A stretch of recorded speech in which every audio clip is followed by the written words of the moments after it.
안녕하십니까. 혼란한 정치 시사 이슈를 게스트와 진행자의 혼을 담아 술술 풀어보는 송국기는 혼술타임. 오늘 모신 손님은 대구의 여걸 이인선 국회의원이십니다. 안녕하십니까. 네, 안녕하세요. 대구의 여걸 어떠세요? 잘 지내고 있습니다. 예. 제가 여걸이라고 말씀드리는 것은 대구에서 상당히 많은 활동을 하셨습니다. 대학 교수 생활도 오래 하셨고, 예. 그리고 특히 정무부지사, 경상북도 정무부지사, 경제부지사를 거치면서 한 4년을 하셨죠. 예, 4년 정도 했습니다. 예, 김관용 도지사 시절에 예. 4년 하셨는데 그렇게 하기가 상당히 어렵습니다. 부지사를. 그런데 그만큼 이 여걸로서 역량을 발휘를 하셨고 그 이후에 또 어떻게 보면 좀 어렵게 국회에 입성을 하셨어요. 국회에서 할 일이 상당히 많기 때문에 국회에 이제 입성을 하셨는데 우선 그러니까 국회 입성하신 게 이제 한 7개월 6일 지방선거 때 같이 보궐선거가 치러졌죠. 예, 그렇습니다. 예. 바로 홍준표 지금 대구시장 출마하려고 내놓은 자리 예. 당선됐었는데 어떻습니까? 한 6개월, 7개월 해보시니까 적응이 되세요? 여의도 생활에? 예, 적응보다는 처음에는 좀 이렇게 어깨가 무거웠고요. 막상 이제 처음에 국회가 열리지 않았잖아요. 민주당하고 합의가 안 돼가지고 상임위 문제로. 그렇죠. 그래서 이제 9월부터 이제 시작하면서 바로 생각지도 못했던 산자 중소벤처 상임위가 가장 인기가 있는데 거기하고 예결위하고 두 개를 동시에 이제 받게 된 거예요. 그래서 제가 좀 이렇게 걱정되기도 하고 좀 이거 어떻게 해나가지 그런 염려로 저는 생각을 했고요. 했는데 아마 제가 그동안에 이제 현장 경제에 쭉 있었으니까 기업들을 그렇죠. 많이 하니까 이제 산자 중소벤처를 이제 맡은 것 같고 예결은 이제 그동안 문재인 정부의 이제 경제 실정이나 또 우리 지역 예산 때문에 대구 지역 예산위원이 2명인데 제가 그중에 한 명으로 예결위원회 예결위원회 배정을 받았던 것 같습니다. 그러면 예결위에서 뭐 어쨌든 지금은 그동안은 경북도에서 이렇게 행정을 해보시고 또 대학부총장도 와서 행정을 해봤지만 예결이라는 것이 이제 국회 전체 나라 살림을 한번 쭉 보는 건데 상당히 좀 단체장 생활할 때 부단체장 생활할 때와는 좀 다른 것을 많이 좀 느꼈었겠네요. 예, 그래서 뭐 가장 다른 건 이제 어쨌든 입법기관, 하나의 입법기관이 되다 보니까 법안을 발의할 수 있는 부분이 하나가 있고. 그렇죠. 또 이제 직접 이렇게 공무원들을 바로 이렇게 확인이 가능하니까 지역에 이제 지역의 현안이 왔을 때 자료 갖고 와. 자료 갖고 와. 바로 이제 확인이 가능한 게 조금 다른 것 같고요. 그래서 이제 우리가 대구시의 예산 캠프 그러니까 총괄팀이 저희 사무실에 와 있었고요. 그래서 우리 이번에 뭐 4조 400억 유치하고 하는데 대구 예산도 전체 봐야 되고 또 경북도 버릴 수 없으니까 경북도 뭐 포항부터 해서 계속 찾아오니까 정신없는 시간을 보내고 또 국가 전체 예산을 또 물론 봐야 되고 국가 전체 예산 봐야 되고 또 예결 국감에 가서 또 뭔가 질문도 해야 되고 그렇죠. 그래서 제가 열심히 했다는 거 아닙니까? 그래서 7개월 동안. 그래서 원래 보선으로 왔는 보궐로 왔는 사람한테는 국가무수 의원을 안 줍니다. 잘 안 주죠. 0.5선인데. 초선 다니고 0.5선. 아니 왜 그러니까 이제 그걸 제가 NGO 단체 모니터 단에서 제가 받았죠. 받았고 또 NGO 있잖아요. 그 단체. NGO 모니터 의정 대상이죠. 그래서 원래 보궐은 해당이 안 되는데 그걸 받게 된 게 아마 그런 이제 연유가 있었던 것 같습니다. 지금까지는 워밍업이었고요. 소감을 여쭤봤고 지금부터는 본격적으로 혼란한 시사 정치 이야기를 한번 풀어보겠습니다. 그러니까 의정 활동을 하시면은 일단 국회의원들이 본인 지역구 활동도 많이 챙겨야 되고 또 정책도 해야 되고 하지만은 정치도 해야 되거든요. 정치를 국회의원 여의도 정치도 좀 해야 되는 상황인데 지금 아마 이 국회의 중앙 정치권에 이제 들어오셔가지고 최근에 여러 가지 좀 희한한 장면들을 많이 보실 것 같은데 그 중에서 며칠 전에 민주당 이재명 대표가 본인의 범죄 혐의 성남FC 후원금 의혹으로 이 성남지청에 출두를 하면서 범죄 피의자로 출두를 하면서 이 40명, 50명의 민주당 의원들을 병풍을 쳤어요. 병풍 쫙 치고 또 그리고 지지자들 한 1,500명 끌어 모아서 마치 독립운동 하다가 들어가는 것처럼 그 앞에서 한 10분 동안 정치 연설을 하고 했는데 그러면서 하는 말이 이것은 정치보복이다, 야당 파괴다 이렇게 하는데 그 부분에 대해서는 지금 중앙 정치권에 접하신 지 물론 그 전에 많이 이제 접촉이 있었지만은 현역 국회의원으로서 여당 국회의원으로서 어떤 생각이 좀 드셨던가요? 그래서 제가 이제 그걸 보면서 이 민주당 자기 당대표를 그게 독립적으로 둬야 되지. 혼자 못 가는 그야말로 금쪽이를 만드는구나. 혼자 당당하게 들어가야 되는데 옆에 병풍 치듯이 가고 지지 세력을 모은다는 거는 그 검찰을 급박하려고 하는 건데 그건 사실은 본인이 더 약하다는 걸 보여주는 그렇죠. 건데 당당하게 가야 되는데 왜 저러실까 하는 그런 제가 의아심을 좀 가졌고요. 그 정치판에 이렇게 와보니까 정말 이렇게 굉장히 짜고 치고 막 가는 게 너무 많더라고요. 그래서 어느 날 또 보니까 갑자기 이상민 장관을 탄핵을 하더니 그 사법 리스크를 자기들 받지 않기 위해서 또 이제 그 국회, 이 방탄 국회를 또 연장을 하고 또 조금 있으니까 이태원 사건이 터지니까 그걸 또 가져와서 또 이제 방탄 국회를 또 더 연장을 하고 그런 이제 막 활용하는 게 눈에 보이면서 야 진짜 서민이나 국민은 없고 자기를 안위하기 위한 것밖에 없는 게 정치인이어서 야 이 세상에 뭐 다 줄 세워서 제일 안전 직업이 뭐냐 물으면 다들 국회의원 하듯이 어디 가면 이 배지를 식당이나 가거나 기차 가리고 싶어요? 내리고 가죠. 포켓에 넣었다가 딱 저 공식 아닐 때는 저는 잘 달지 않습니다. 왜냐하면 하도 요거도 먹을 것 같아서. 요거도 먹을 것 같은 국회의원을 왜 하고 싶어서 그렇게 도전하셨어요? 그게 아니고요. 가서 보니까 그전에는 이 배지를 단 이 모습이 단독으로 그 민원을 받았을 때 사법의 역할을 하면서 내가 해보겠다고 생각했는데 막상 가서 보니까 막 저기 그룹으로 해서 자기 뜻하고 상관없이 막 몰려다니는 걸 보면서 태거리 정치에 하면서 국민들은 도대체 어떻게 생각할까? 분명히 지금 다 알잖아요. 저기 불법이다. 이재명 이 지금 대표가 하는 게 지금 잘못됐다는 걸 다 알고 있는데도 자기들은 그렇게 막 몰고 가는 게 야, 참 부끄러운 일이다. 우리 국회의원으로서. 그래서 그런 생각이 들어서 기차를 타거나 식당에 가면 다들 막 보면서 야, 국회의원 너 도대체 뭐 하는 놈이야. 이런 시선들이 오는 것 같아서 그런데 또 폼을 잡을 필요도 없잖아요. 이 입법기관이란 건 이 회의 석상에 가서 이 고문들하고의 그런 이렇게 회의 석상에서 필요한 일이니까. 그래서 제가 내리고 그렇게 갑니다. 기차에서요. 그게 지금 이렇게 현역 국회의원께서 그런 말씀을 하시니까는 상당히 어쨌든 정치에 대한 불신이 지금 엄청난데 이런 문제들이 뭐 원인을 따지면 끝이 없지만은 일단 최근에 이 말씀드린 대로 그 야당 대표가 제1야당 대표가 사상 처음으로 그 검찰에 출석을 하면서 그렇게 막 현역 국회의원들을 병풍을 세우고 하는 그런 모습들 그런 모습들이 더 이제 그 정치 불신을 깊게 만들고 있다 그런 생각이 듭니다. 또 한 사람 있죠. 이 문제는 좀 원론적으로, 원칙론적으로 좀 여쭤봐야 될 것 같은데 지금 우리나라에는 전직 대통령 문화가 없다는 말을 계속해요. 네, 맞습니다. 그 항상 그 대통령 임기가 끝나면 뭐 구속되거나 그 전에 백담사 가는 것부터 시작해서 전직 대통령 문화가 없다는 말을 하는데 지금 또 한 사람의 전직 대통령, 문재인 전 대통령에 대한 수사가 또 여러 가지가 아직 남아 있거든요. 그래서 뭐 문재인 전 대통령 수사를 이거 하나하나 따지기보다는 자, 전직 대통령에 대한 수사를 어떻게 좀 정치적인 고려를 해서 뭐 안 할 건 덮을 거는 덮고 이렇게 해야 되는 건지 아니면은 전직 대통령도 국민이니까 헌법 안에 법률 안에 있기 때문에 원리 원칙대로 수사를 해야 되는 건지 그 부분도 많이 좀 생각을 많이 좀 해보셨을 것 같아요. 네, 저는 뭐 어쨌든 법 앞에는 만인이 평등하니까 그 앞에 당당하게 서야 된다고 저는 생각하고 또 지금까지 그렇게 해왔잖아요. 그래서 전직 대통령이 예우를 받는 사람이 없다고 우리가 얘기하듯이 결국은 잘못했으니까 잘못에 대한 벌을 지금 받고 있잖아요. 계속. 본인도 그 대통령 임기 중에 그걸 봤으면 떳떳하게 했으면 상관이 없고 만약에 거기에 법에 어긋나는 게 있으면 만인이 평등하니까 나도 조사를 받겠다. 본인 스스로? 스스로 그렇게 하셔야 되고 만약에 잘못됐으면 10년이든 20년이든 받으면 다음 대통령이 또 사면해 주겠죠.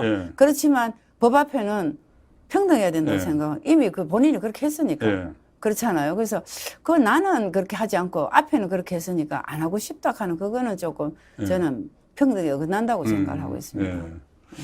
본인이 스스로 해서 내가 좀 뭐 잘못된 거 있으면 내가 책임을 지겠다고 이렇게 해야 되는 게 맞는데 문재인 전 대통령 같은 경우는 감사원에서 감사를 하니까 대단히 무례한 짓이다. 이렇게 하고 또 본인이 재임 중에 그 강제 그러니까 월북몰이 사건 여기에 대해서 서훈 국가안보실장이 구속영장에 청구되니까는 선을 넘지 마라 이렇게 막 경고를 하는 이 상황인데.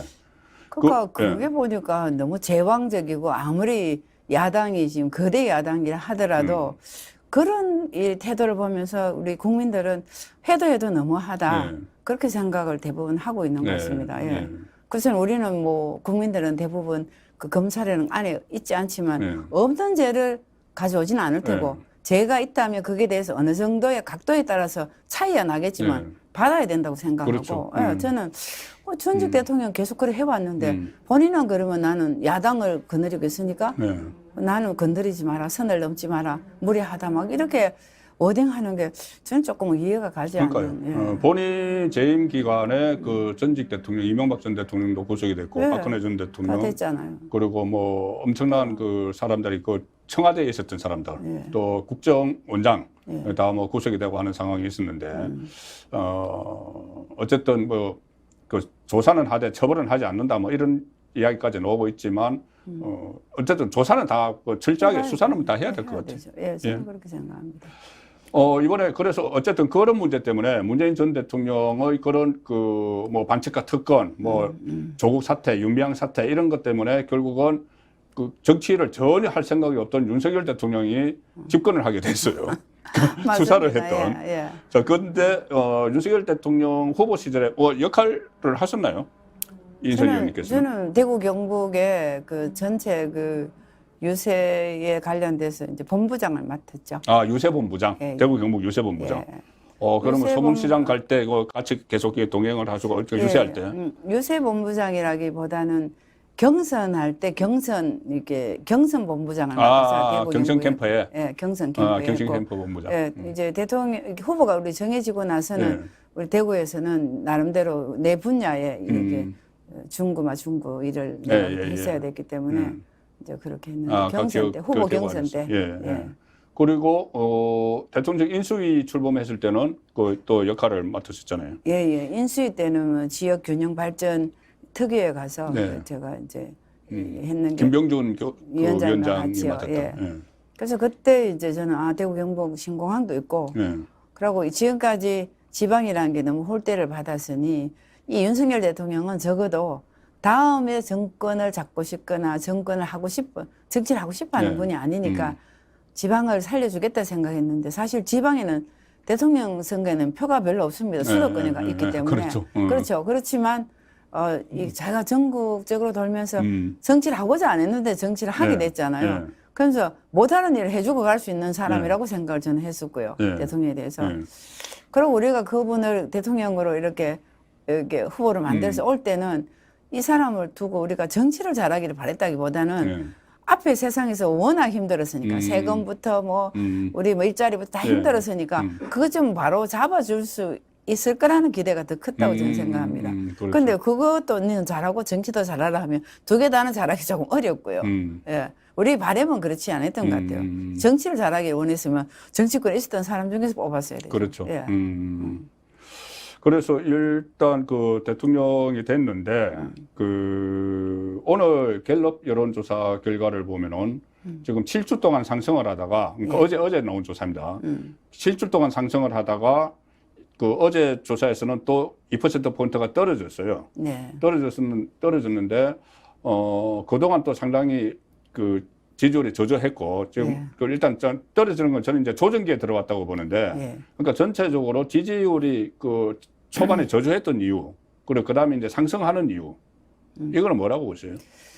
초반에 아마 저조했던 건 이제 그런 그 장관급이나 인사에서 인사 문제. 인사 문제가 이제 조금 어려웠던 것 같고요. 그러면서 이제 이쪽에 당하고 이제 그 청하고의 그런 이제 불협 뭐라고 하면 조인트가 잘 안 되는 보이는 부분하고 이준석 때문에 특히나 이준석 때문에 그런 게 시간이 좀 흘러가 버렸고 지금은 이제 어쨌든 40% 되는 기본으로 받아야 된다고 생각하는데 제대로 지금은 이제 받게 된 거는 계기는 아마 화물연대 파업 그건 아마 우리 국민들이 봤을 때 원칙적으로 대응해 주는 게 이제 국민들 입장에서는 너 노동자들 내지 화물연대 너무 힘들지만 너희만 힘드냐 우리도 지금 3고 4고로 이중으로 우리도 힘든데 너희만 힘드냐는 거기에 바로 이렇게 지지를 실어줬던 것 같습니다. 그래서 이 반등을 해서 어쨌든 40%를 유지하고 있는데 지금 다시 또 잠깐 빠지는 게 이제 조정이라고 생각되는데 또 어떤 분들은 당대표 선거에서 뭐 그런 어려움이 있냐. 나경원 전 의원 같은 정신의 충돌. 그런 게 있냐고. 그건 아주 순간적인 거고. 순간적인 거라서 이제 요게 조정되면서 30% 후반 3% 이어돼서 계속 그 국정을 수행하는 게 제일 그 염려를 하면서 갈 수 있기 때문에 너무 갑자기 50% 넘어들기는 안 되고 제가 봐서는 그 정도가 좀 이렇게 눈치 보면서 이 국민들의 마음을 살피려고 하는. 너무 또 지지율로 보면 기고만장할까 봐. 할 수 있으니까 그 정도에 이제 자기가 받았는 표가 그 정도 40% 정도잖아요. 그러니까 뭐 그 정도 48% 정도니까 그 언저리까지만 가면은 그 동력을 찾을 수가 있다. 국정 운영에. 그런데 윤석열 대통령은 새 조선일보 인터뷰에서 국정 지지율이 올라가는 이유에 대해서 본인이 윤석열 다음을 찾으니까 국민이 좋아하시는 것 같아. 이렇게 이야기했는데 윤석열 다음이 뭐죠? 제가 봐도 그걸 봤는데 이제 윤석열 다음이란 건 어쨌든 3대 이제 개혁을 하겠다. 뭐 3대 교육, 뭐 연금 뭐 이런 부분에 개혁을 하겠다는 그런 개혁. 그런 이제 개혁을 하겠다는데 이렇게 실어주는 것 같고요. 그 우리가 이 자기가 기대치만큼 못 가는 건 우리는 아직까지 대구 경북은 조금 더 기다리면서 이재명 그 리스크나 이런 걸 좀 더 세게 못하냐는 것에 대한 이렇게 기다리고 지켜보고 있는 거고 지금 이렇게 이제 4대 개혁은 어차피 누군가 해야 되는데 걱정이 되잖아요. 인구는 줄고 저출산이고 우리가 먹고 살기 어려워질 거라고 다 예상을 하고 있는데 이 사람이 제대로 이걸 하려고 하네. 어려운 일이잖아요. 그러니까 거기에 대해서 아마 어느 정도의 그 국민들이 윤석열 박수를 다음에 보낸다. 윤석열 다음에 그냥 뭐 뒤를 보지 않고 뭐 그냥 가자 이러는 이제 그런 윤석열 다음에 대한 환호지 않을까 하는 생각이 듭니다. 아까 뭐 하물연대 파업에 그 총력 대응을 한 것이나 민노총과의 전쟁도 뭐 불사하고 또 3대 개혁이 국민에게 인기 없는 거지만 반드시 해야 되기 때문에 한다 이런 모습도 있고 또 하나는 윤석열 다음이라는 게 제가 좀 생각을 할 때는 그때 지금 말씀하셨지만은 윤석열 대선 후보 시절에 신적폐 청산, 이른바 문재인 정권 때서 한 신적폐 청산도 당연히 수사를 해야 된다. 이제 그런 정말 그렇게 해서 반칙과 특권을 좀 정리를 할 거라고 믿었던 지지층들이 좀 그동안 좀 실망을 했는데 그걸 다시 이제 제대로 하니까 좀 환호를 열광을 하는 것 같은데 그 대표적인 지역이 저는 대구 경북이라고 보거든요. 대구 경북이 초반에 사실 그 75% 득표를 했는데 대구에서 갤럽 기준으로 보면은 한창 지지율 떨어질 때는 대구 경북에서 30%도 뭐 그거 반타작 되죠. 반타작. 그런데 그것이 최근에 보면 다시 좀 회복이 되고 있는데 그러니까 TK 정서, TK 민심 어떻습니까? 지금 보시기에. 그래서 이제 TK 민심은 이제 우리가 원하는 대로 가고 있네. 좀 늦잖아요, TK가. 지난 후보 때도 다른 지역은 벌써 다 편들어가 윤석열 된다고 다 갔는데 우리 국회의원들이 보면 가만히 보겠다 넣고 있다가 이제 되고 난 다음에 움직였듯이 지금도 이렇게 보고 있는 상황을 보면 이 상황이 좀 더 할 때까지 안 찍어주는 거죠. 지지하는 걸 잘한다로 안 찍고 이렇게 지켜보고 지켜보는 기간이 있었다. 지켜보는 부분들이 약간 숨겨져 있는 것 같습니다. 제가 봐서는. 그 뭐 좋아하고 바라고 하는 거는 당연한데 그 네가 윤석열 다음에 얼마나 보여줄 거냐 보자.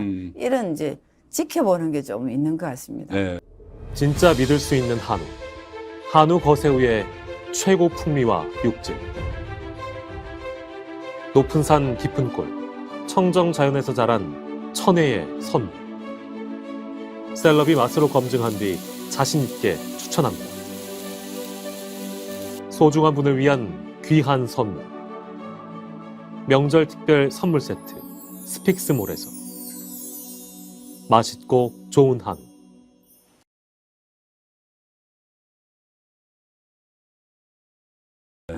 어떤 인사나 보통 어느 지역에서 차별 이야기가 나오는 것이 또 정권을 만든 쪽에서는 항상 역차별 이야기가 나요. DJ 정권 때도 호남에서 역차별 이야기가 막 나왔거든요. 그리고 뭐 박근혜 정부 때는 또 영남에서 역차별 이야기가 나왔는데 좀 역차별 당하는 부분은 없다고 보세요? 예산이나 인사 문제에서. 제가 보니까 이제 인사 문제는 이제 공무원 시스템의 인사 문제는 시간이 아직까지 돌아오진 않았고요. 근데 이제 조금 이제 사람들이 불안해하고 불만을 가지는 거는 지난 정권 때 마지막에 알박게 했는 인사들을 못 걸러내는 그리고 기본적으로 이게 양심적으로 국정 철학이 맞아야 되는 그런 부분들이 있습니다. 기간이 완벽하게 보장되는 게 있는가 하면 국정 철학이 맞으면 가고 아니면은 사표를 내야 되는 그런데도 불구하고 그 밑에 속속들이 다 지금 이런 이제 지난 정권 사람들이 있는 그런 건 아직까지 이제 해결을 좀 못하고 있는 게 있고요. 그러다 보니 어쨌든 이번 이제 대구 경북이나 이런 보수청에서 그런 자리에 가서 일하고 싶은 사람들이 지금 못 간 거에 대한 이제 불만이 좀 있죠. 그래서 그런 것들을 이제 빨리 이렇게 확 MB 정부 때가 딱 10년 만에 바뀌었을 때 그때는 정말 확 걷어내면서 싹 들어갈 수 있었는데 그렇죠. 이번에는 진짜 너무 무리하게 3월 달에 새로 바꾼 데도 있고 굉장히 우리가 회의 가보면 임기 끝나고 뭐 대선 끝나고 바꾼 데도 있어요. 예, 맞습니다. 3월 말에 이렇게 바꾼 사람은 어떻게 꼼짝도 할 생각을 못 하게 되고 그리고 또 이제 공무원들은 장관만 보냈지 밑에 공무원들은 아직까지 이 지지율이 그렇죠. 낮았을 때는 두고 보고 있는 거죠. 이게 5년만 하고 또 바뀌려나 이 두고 보고 있는 게 있기 때문에 꼼짝을 안 했고요. 근데 이제 40%로 이렇게 반등돼 가면 조금 이제 움직이는 모양이 조금 달라져 분주해지고요. 아, 그러면은 지금 지지율 아까 조금 전에 40% 좀 넘어가면 국정 동력이 생길 거라고 말씀하시는 게 일단 일선의 공무원 조직이 좀 움직일 거다. 네, 제가 그 복지 안동 땅이 없더라도 눈만 굴리고 있던 공무원들이 좀 움직일 거다. 예. 그런 측면도 있겠네요. 지금 그 조금 전에 얼핏 이야기가 나왔지만 나경원 전 의원과 대통령실의 충돌 뭐 이런 것이 또 본 여건에 부담이 되고 있는 측면도 있는데 어쨌든 지금 레이스는 시작이 됐습니다. 자, 국민의힘 당권 아무래도 이번 당권은 상당히 중요하죠. 왜냐하면 내년 총선 공천권도 행사를 할 텐데 그 의원님 그 재선 여부도 지금 새로운 지도부가 결정할지도 몰라요. 뭐 그럴 수도 있겠네요. 그 누구 뭐 지지하는 후보는 있으세요? 아, 저는 뭐 지지한다기보다 제가 원하는 후보는 그 이번에 새로 뽑혀야 되는 당 대표의 자질 뭐가 제일 중요한가? 그래서 저는 이제 지금 우리가 지금 우리 국민의힘에서 가장 지금 중요한 게 지금 절대절명의 상황이 내년 총선을 이기지 않으면 모든 동력이 다 떨어집니다. 그래서 내년 총선을 잘 치를 수 있는 사람이 과연 누구겠냐 봤을 때 그 사람들이 이미 정치를 했던 사람들이니까 살아온 궤적이 있을 거 아니에요. 이 사람들이 과연 그동안에 이 정직하게 헌신하면서 경험을 쌓았냐. 이제 그게 가장 중요하다고 보고 하고 싶다고 할 수 있는 건 아니잖아요. 그래서 하여튼 뭐 혹시나 다음에 자기가 국회의원 안 하는 한이 있더라도 공천을 잘하겠다는 그런 잘할 수 있는 사람이라는 신뢰가 가야 된다고 생각을 하고 있습니다. 본인이 죽더라도 당을 살려야 되니까. 근데 이제 국회의원들은 대부분 내가 살고 그다음에 당이 살고가 되니까 이제 늘 이렇게 어렵잖아요. 그리고 우리가 공천이라는 거 2번 공천이 지금 잘못되면서 막천이 되면서 지금 우리 당이 이만큼 지금 진짜 끌려다니는 여당이 돼버렸잖아요. 이 상황을 자기들이 이걸 어떻게 제대로 할 수 있겠냐. 그게 이제 당원들이 지금 바람이 많기 때문에 지금 80만이 넘었잖아요. 결국은 이 굉장히 전략적으로 선택을 할 거예요. 전에 투표소에 가는 거 좀 다릅니다. 그렇죠. 그 지금 그냥 여론조사에 나오는 걸 보고 어떻게 막 항변을 읽는 것도 조금은 위험할 수가 있고요. 그래서 당원들은 굉장히 심각하게 생각하고 있더라고요. 그렇죠. 그게 지금 가령 예를 들어서 나경원 전 의원이 국민의힘 지지층에서 1위를 한다고 해서 그걸 바로 당심이라고 하긴 또 그런 것이 지금 일반 국민 중에서 국민의힘 지지층이 투표하는 게 아니거든요. 맞습니다. 안에 책임 당원들이 하는 거예요. 그럼 책임 당원들은 또 책임감이 있어요. 말 그대로 책임 당원 책임감이 있어요. 그러니까 윤석열 정부가 잘 되기를 바라는 그 당원들이 있기 때문에 일반 국민 중에서 국민의힘 지지한다. 여기와는 표식이 좀 다를 수가 있는 거죠. 그래서 왜 지난번에도 우리 이준석 대표가 될 때도 사실은 열린 보수가 필요하다고 5년이 이게 잘못된 문재인 정부에서 정권을 가져와야 된다. 여기서 우리가 더 열려가야 된다. 이런 바람이 전부 휴대폰에 지금 있었다는 거 아닙니까? 그래서 이준석 대표가 됐지고 사소한 당심을 더 얻은 나경원 대표는 그게 다 당원에 이겼다 하기는 그거는 좀 무리고요. 그래서 그런 흐름이 있기 때문에 제가 보니까 지금 나오는 이 여론조사의 결과 가지고 그 향방을 보기는 조금 어려울 그렇죠. 수 있고요. 그래서 이제 사람들은 이제 당원들은 당의 고문들도 있고 있잖아요. 그분들은 하여튼 희생할 수 있는 사람. 네. 그래도 이제 어쨌든 이 전반적으로 파악을 핸들링이 돼야 되잖아요. 그 핸들링이 이 115명을 가지고 핸들링을 하면서 새로운 사람도 해서 우리가 가반을 차지해야 되니까 그 뭐 모든 사람들이 하고 싶어 하니까 공천이란 게. 그래서 그런 상황에서 희생할 수 있고 능력이 있으면서 그야말로 화합할 수 있는 사람, 멀티를 원하는 것 같습니다. 선당 후사. 선당 예. 후사. 예. 이준석은 그때 선당 후사 이야기 나오니까는 뭐 김정은의 뭐 선군 정치냐 뭐 이런 식으로 비꼬던데. 그러니까 이준석 같지 않은 당대표가 지금 필요한 거예요. 내부 총재를 하지 않고. 그래서 윤석열 대통령도 그런 이야기를 했죠. 그 인터뷰에서 자기 당대표와 관련된 이야기를 하다가 내 잘못하면은 윤석열 대통령이 식물 대통령이 될 수도 있다는 말을 했어요, 본인이. 왜냐하면은 다음 총선에서도 그 다수 의석을 확보하지 못하면은 대통령이 후보 시절에 약속했던 공약을 하나도 못하고 발목이 잡혀가지고 그러면 식물 대통령이 될 수 있다. 그렇기 때문에 다음 그 당 대표는 총선에서 이길 수 있는 그 대표를 이야기를 했거든요. 그런 차원에서 이 대답 안 하셔도 되는데 나경원 전 의원은 출마해야 됩니까? 안 해야 됩니까? 그 뭐 본인이 있는 상황인데 제가 대답하기는 굉장히 어렵습니다만은 그 사람 개인의 능력은 또 하고 싶고 할 수도 있겠죠.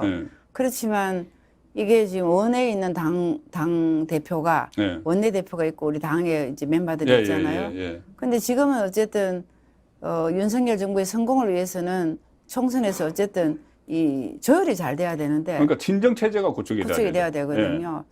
그래서 이제 그걸 과연 어쨌든 지금은 나 대표가 어쨌든 윤 대통령을 만나가지고 당하고 이런 계속 같이 갈 수 있다는 걸 조금 어필하고 설득시키는 게 더 필요하지 않을까. 그러니까, 만나서. 그냥 지금 이런 식으로 마이웨이 식으로 갈 게 아니고 어쨌든 윤 대통령과 좀 만나서 단판을 지어라. 본인은 단판 짓고 싶다는 이야기를 한 적이 있어요. 그래야 저는 된다고 생각해요. 윤 대통령도 누가 싫고 나쁘고가 아니고 지금 권성동 대표도 불출마를 하는 걸 봐서는 윤 대통령이 봤을 때 정말 괜찮은 사람을 하고 싶고 편안하게 이 조율을 할 수 있는 사람을 보내고 싶은 마음은 간절할 것 같고요. 그렇지만 다 진짜 장단점을 가지고 있잖아요. 거기서 이제 최종적으로 누가 좋겠다는 게 뭐 윤심이 우리한테 온다는 건 그거는 분리가 돼야 되니까 아니지만 그래도 이제 적어도 하고 싶다면 지금쯤에서 그냥 하지 않고 될 만한 후보를 밀어주시든지 하고 싶다면 우리 당원들이 걱정하는 그 부분에 가서 일단 지금 해외를 나가시지만 곧 돌아오시잖아요. 그때까지 좀 계셨다가 오면 바로 단판을 해서 그러면 그동안에 이제 이 흐름이 있잖아요. 그래서 어쨌든 그거를 얻고 가는 게 저는 우리 당원들이 지금까지 너무 흩어지고 싸우고 하는 거에 너무 힘들어 하잖아요. 대선을 치르고 정권을 잡고도 또 이준석 대표가 그랬고 또 이제 권성동 대표가 또 그랬고 뭐 모든 사람들이 어쨌든 우리 당원들의 마음을 편안하게 해주질 않았다고요. 그래서 이렇게 편안하지 않는 상황에서 또 당대표를 나가기보다는 저는 뭐 얘기 못할 사이도 아닐 텐데 그래서 친한 사이죠. 그래서 만나서 이런 얘기들을 하고 가는 게 저는 맞다는 생각이 듭니다. 그래서 뭐 일단 만나서 허심탄회하게 이야기해보고 뭐 출마를 하든지 접든지 그렇게 해야 된다는 말씀이시고 또 한 사람 관심이 있는 사람이 유승민. 유승민 그 전 의원은 개인적으로 아세요? 같은 대구 쪽에 개인적으로 잘 알죠. 저거 어떻습니까? 대구 민심은? 그래서 뭐 그냥 이제 초반에 우리가 당대표 얘기가 나올 때는 뭐 전체적으로 여론조사를 하니까 그랬지만 아직도 대구에서는 이분이 윤석열 대통령을 자꾸 공격하는 게 민주당에서는 속이 시원하겠지만 우리 당 입장에서 봤을 때는 우리 당원들은 그게 몹시 마음이 불편하고 불안하거든요. 이 초반에 이렇게 빨리 가야 되는데 자꾸 이렇게 안 좋게 얘기하는 거에 대해서. 그래서 그런 상황이기 때문에 그래서 얼마 전에 여론조사하니까 전체적으로 1등을 했는데 국힘 지지층 갖고 하니까 3등을 했잖아요. 그래서 그거는 액면 그대로라고 저는 생각을 합니다. 그러니까 민심의 1등이 아니고 나경원 전 대표가 여기 콘술타임 한번 출연을 했는데 그거는 민심이 아니고 민주당 심이다. 네. 민주당 마음이다. 이렇게 이야기를 하더라고요. 예. 그러니까 일단 역선택이라고 보시는 거죠. 그런 부분. 예, 아무래도 1등 하다 갑자기 3등, 국회만에서는 3등을 한다는 거는 그동안 역선택이 있다고 이제 봐야 될 테고, 그걸 본인이 알고 우리가 또 100%를 했기 때문에 아마 이제 유승민 대통령은, 유승민 우리 전 대표, 전 의원은 이번에는 하지 않을 것 같다는 생각이 저는 들더라고요. 아, 저 출마를 안 할 걸로 예상을 하시네요. 그 이유는 아니 뭐 본인 도와주는 사람이 없어서 그런가요? 어쨌든 우리 현역의 유승민 계열에 있는 국회의원들이 그까지 도와주기가 굉장히 어려운 상황이 됐고요. 신원식 의원은 벌써 이제 그 결별 선언을 했죠. 대부분이 지금 어려운 상황이 됐고, 그 이유는 국힘의 지지층에서 나오지 않다는 이유고, 또 유승민 의원도 개별적으로 이 선거를 치른다는 건 굉장한 비용이 수반이 될 텐데 본인도 그것도 생각 안 할 수는 없잖아요. 그렇죠. 그래서 여러 가지로 봐서 이번은 나오지 않지 않을까. 그렇게 강하게 계속 공격한 걸로 봐서는. 네.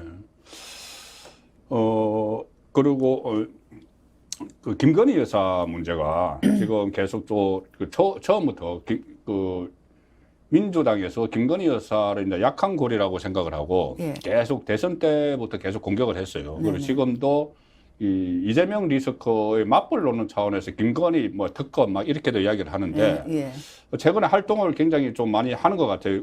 그 며칠 전에 서문시장, 대구 서문시장도 방문을 했는데 그 같이 혹시 동행은 안 하셨죠? 뭐 국회의원이 어떻게 동행을 합니까, 대통령? 서문시장 이게 동행하지는 않았고요. 그 봉사 복지관에 봉사 왔을 때 입구에서 제가 마중은 했습니다. 대구로 오셨으니까 했는데 제가 보기에는 어쨌든 이분은 봉사 자리에 가는 거고 그 날이 아마 새마을 봉사 날이었던 것 같습니다. 그래서 이제 봉사 가는 거고 설을 앞두고 이제 장보기를 하러 현장을 온 건데 그런 이제 본인이 일을 했던 사람이라서 그런지 모르지만 옆에서 보면 굉장히 쿨하고요. 성격이 털털해요. 털털하고 또 이렇게 들어가는 자리 나가는 자리 그런 굉장히 감각적으로 잘 아시더라고요. 그래서 저는 봐서는 너무 자꾸 민주당이 프레임으로 자꾸 공격을 해서 그렇지 그냥 두면 역대 우리 그 영부인들보다 훨씬 이게 밸런스적으로 잘할 수 있는 저는 일한 여성이라서 그런지 점수를 많이 주고 싶고요. 그런데 잘할 수 있을 것 같아서 오히려 뭐 외교라든지 그런 쪽에 보내면 잘하고 돌아올 것 같은 소프트한 그런 외교 능력이 있다. 그런 생각이 들어요. 오히려 그러면은 그 대통령 배우자 그 김건희 여사를 좀 활용을 해야 된다는 그런 생각이시네요. 그러니까 지금까지 그 대통령 배우자와는 다른 캐릭터를 가지고 있고 전문 직업도 가지고 있었고 하니까 그 사회생활을 했기 때문에 새로운 역할을 좀 부여를 할 필요가 있겠네요.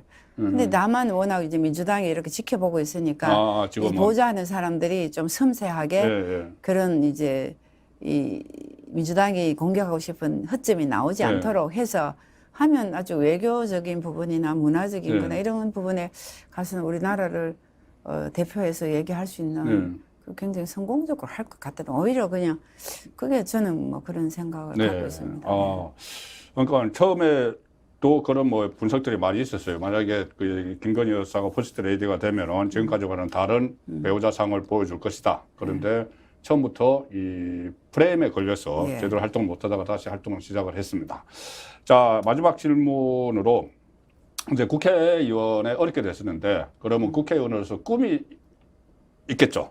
꿈이 뭡니까? 그러니까는 어떤 법안을 정말 하나 만들겠다. 이것도 좋고 아니면은 내가 나중에 대표 한번 돼보겠다. 대통령 되겠다도 좋고.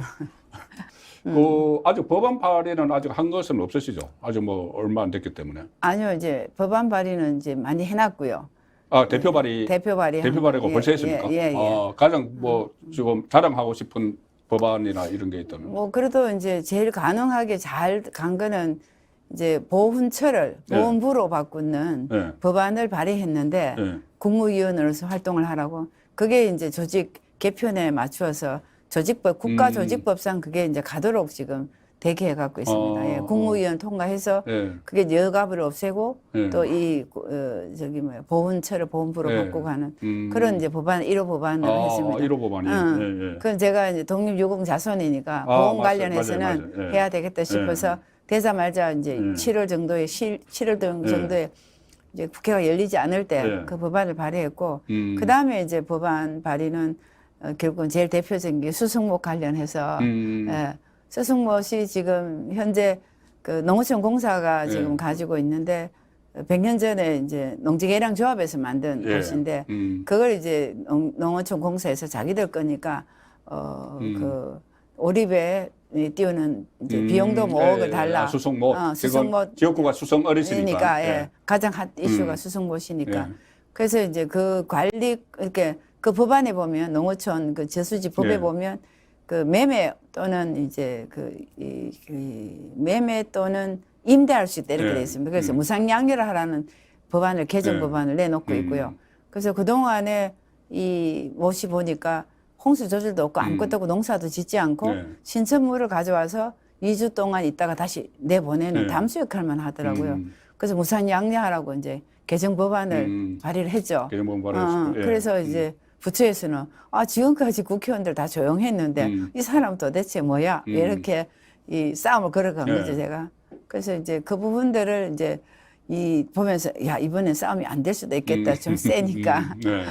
그래서 일단 그 법안 발의를 해놓은 상태고 그러자 이제 이쪽에서는 또 농어촌 공사에서는 대구시를 상대로 대구시는 이제 정부세를 달라고 또 싸움을 걸었고 이쪽에서는 정부세를 못 준다고 또 김현장을 통해서 또 위원이라고 또 하게 되고 이제 양쪽에서 싸움하고 있는 중에 그게 이제 대표 발의지만 어쨌든 그 저수지를 우리가 무상양료를 하는 법을 지금 해놓고 있고 그다음에 이제 법안에 따라서 예산이 와야 되니까 수승못이 보면 이렇게 가보시면 대부분 다 가보셨겠지만 공연장이 굉장히 작습니다. 그래서 그거를 이제 중국이나 이런 다른 호수가 있는 나라처럼 좀 대형의 이제 월드 클래스를 만들겠다고 다들 공약을 했는데 아무도 그 공약을 실행하지 못했어요. 그 이유는 그런 사업들은 문화부에서 하는 지방 이양 사업이라서 지역에서 돈을 가져와야 되니까 대구시가 받은 돈을 우리한테 수승구가 또 재정 자립도가 좋잖아요. 나름대로 줄 수가 없죠. 그런 상황에 저걸 어떻게 할까 고민을 하다가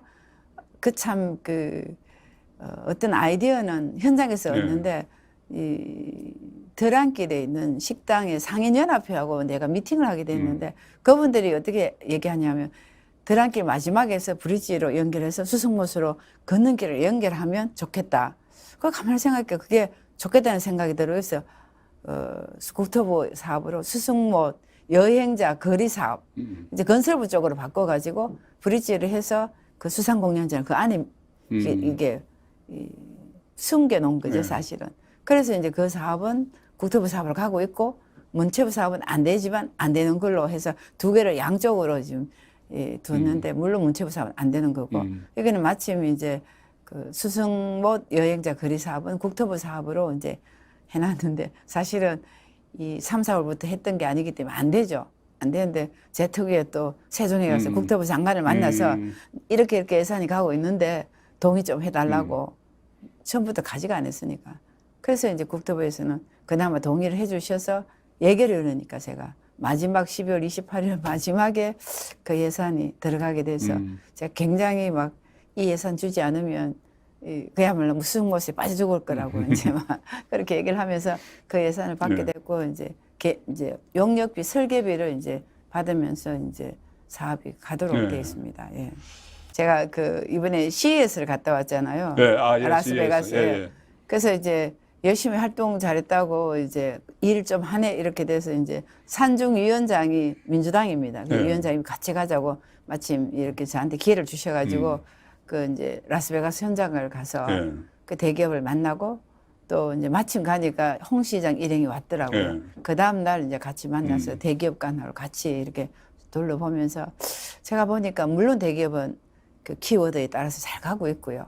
삼성이 가장 대표적인 게 지난해는 이게 동행이었다가 이번에는 거꾸로 행동으로 바뀌어가지고 이제 커넥티드 이 세상을 만드는 일들을 하고 있더라고요. 근데 그래서 거기서 잘 눈에 떠있던 거는 그 벤처들 대상으로 혁신 대상을 주는데 그 혁신 대상 안에 20개 정도의 기업이 받는데 4개가 팁스라는 중소벤처에서 키운 프로그램에 따라서 큰 그런 유니콘 기업이 된 4개가 그 안에 들어있더라고요. 그래서 내가 보면서 이걸 우리 지역에 팁스라는 걸 우리 지역에 가져오면 좋겠다. 그래서 제 성격에 또 어제 부처에 공무원들 오라 해서 이게 도대체 어떻게 됐냐 그랬더니만 그 강남 실리콘밸리처럼 강남에 그 밸리를 하고 그다음에 대전에만 있더라고요. 예. 대구에 또 해야 되겠다 싶어서 그렇게 하고 있습니다. 아, 예. 예.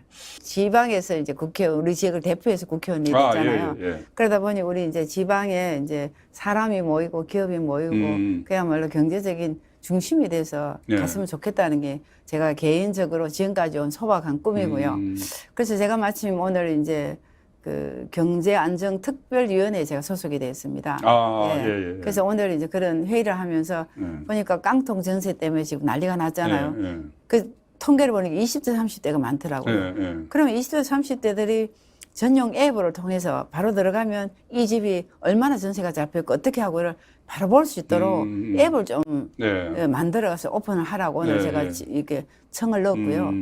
그래서 이제 그런 부동산 문제도 그렇고 또 이제 오늘 설 장보기가 네. 있었습니다. 그래서 19일까지는 뭐 농식품 바우처나 그런 이제 카드에 재충전해주는 문제 좀 소소하게 하면서 좀 홍보를 하라고 했는데 그런 이제 민생이나 그런 경제 이런 쪽이 우리가 홍보가 안 되는 부분들이 많아서 제가 좀 그런 걸 꼬집어줘서 홍보가 돼서 이게 국가가 하는 일들이 우리가 피부로 좀 느끼고 특히나 이제 세계적으로 우리가 6인이 뭐 이렇게 7인이 하지만 느끼는 건 우리가 굉장히 불만이 많잖아요. 그게 이제 제대로 홍보가 안 돼서 그렇다는 저는 생각이 들어서 하여튼 오늘도 좀 섬세하게 설 대목 내지는 우리 그 부동산 정책 두 개를 가지고 오늘 회의를 했는데 이제 관련 이제 분들한테 그런 걸 주문을 했었어요. 그래서 해달라고 했는데 아무튼 이제 우리 지방시대가 결국은 지방이 없으면 수도권이 없잖아요. 결국은 소멸은 인구 소멸이 결국은 지방 소멸이 되면 어떻게 지낼 수가 없고 이번에 이태원 사건도 결국은 밀집하니까 일어나는 거잖아요. 좀 분산하면 되는데 그래서 저는 이제 우리 지방이 좀 잘 살 수 있는 지방 시대에 대해서 제가 좀 사람들 촌스럽다 하지만 전혀 그렇지 않습니다. 그래서 어떤 평가를 할 때 제가 늘 수도권의 평가 기준하고 이 다르다. 지난번에도 제가 예산 그 국회를 할 때 굉장히 화를 냈던 거는 질의를 했던 건 아마 기억을 날 겁니다. 우리 그 로봇 테스트 필드 사업 3천억이 그 달성에 유치가 됐다가 예타에서 떨어져 버렸어요. 그 내용을 보니까 규모를 줄여야 되고 수도권에 클러스터를 만들어서 해야 된다. 이렇게 됐더라고요. 그래서 제가 그 예타는 과기부에 삽니다. 과기부 장관한테 그 질의를 하면서 아니 당신들은 유치 지역이 대구인지 모르고 줬냐. 대구인지 알고 줬으면 이걸 이렇게 하면 안 되지. 그래서 우리는 프레카드를 걸고 다 온다고 생각했는데 예타에서 떨어뜨렸다. 말이 안 되는 소리니까 다음에 이 예타를 통과시킬 때 그 위원들이 잘못됐을 수 있으니까 위원들을 바꿔서라도 해달라고. 그리고 산자부는 그 예산이 반드시 실행되게 해주고 추경호 장관은 그 예산에 대해서 끝까지 좀 지켜봐 줬으면 좋겠다. 이제 세 부분한테 제가 장관님한테 얘기를 했는데요. 어쨌든 지방에 대해서 항상 니네들은 할 수가 없다. 그러니까 이 인재들도 아무래도 서울 수도권에 비해서 예를 들면 서울대 뭐 이 인력에 비해서 조금 부족할 수 있지만 일에 대한 건성이나 이직률은 훨씬 낮다고 잘할 수 있는 게 있는데 자꾸 똑같은 잣대로 결과를 이제 가지고 자꾸 대비를 할 때는 다르게 하라고 저는 자꾸 차별을 해달라고 이제 얘기를 하는데 그 차이가 있잖아요. 그 차이 인정하라고 얘기하는데 그래서 저는 어쨌든 우리 지역에 대해서 제가 이제 다른 국회의원들하고 달리 20년을 지역 일을 봤잖아요. 그래서 이번에 갔으니까 다른 국회의원들은 그냥 지역을 왔는지 모르지만 제가 그 말은 할 수가 없지만 저는 필드 쭉 우리 보고 갔으니까 이제 거기에 대해서 이제 계속 얘기를 하게 되는 거죠. 그러면 필드에 있었던 경험이 있으니까 대부분 거기서 이제 자기들이 그렇다고 그렇잖아. 유치 지역을 대구에 줄 때는 대구인지 모르고 줬냐. 왜 이걸 안 해주냐고 이렇게 이제 따지게 됐는데 이제 목소리가 자꾸 커지게 됩니다. 이게 지방 시대란 지방이라는 것 자체가 그래서 뭐 그렇게 활동을 하는데 제일 중요한 건 우리 지방에 지역에 이제 돈과 사랑과 이제 기업에 모이는 그 정책을 이번 윤석열 정부도 지방에 대해서 굉장히 지방 시대를 열기 위해서 위원회를 만들잖아요. 우동기 위원장이 가 있습니다만 그래서 거기에서 결국은 성공한 윤석열 정부를 위해서는 그 뭐 수치적으로는 어렵겠지만 고루고루 안고 가는 그런 정부가 됐으면 좋겠다는 생각을 합니다. 제가 처음에 소개해드릴 때는 그 대구의 역을 이렇게 소개해드렸는데 제가 소개 잘못 드린 것 같아요. 제가 캐리어만 보고 그렇게 했는데 이제 말씀을 나눠보니까 상당히 이 그 수도권 논리보다는 어떻게 지역의 또 사정을 감안을 한 정책들을 좀 펼쳐나가야 되고, 그 지역 밀착형이고, 또 하나는 아까 조금 전에 섬세한 이 여러 가지 정책들을 말씀을 하셔서 네. 이 모성 정치인, 네. 모성 정치인 그런 느낌이 드네요.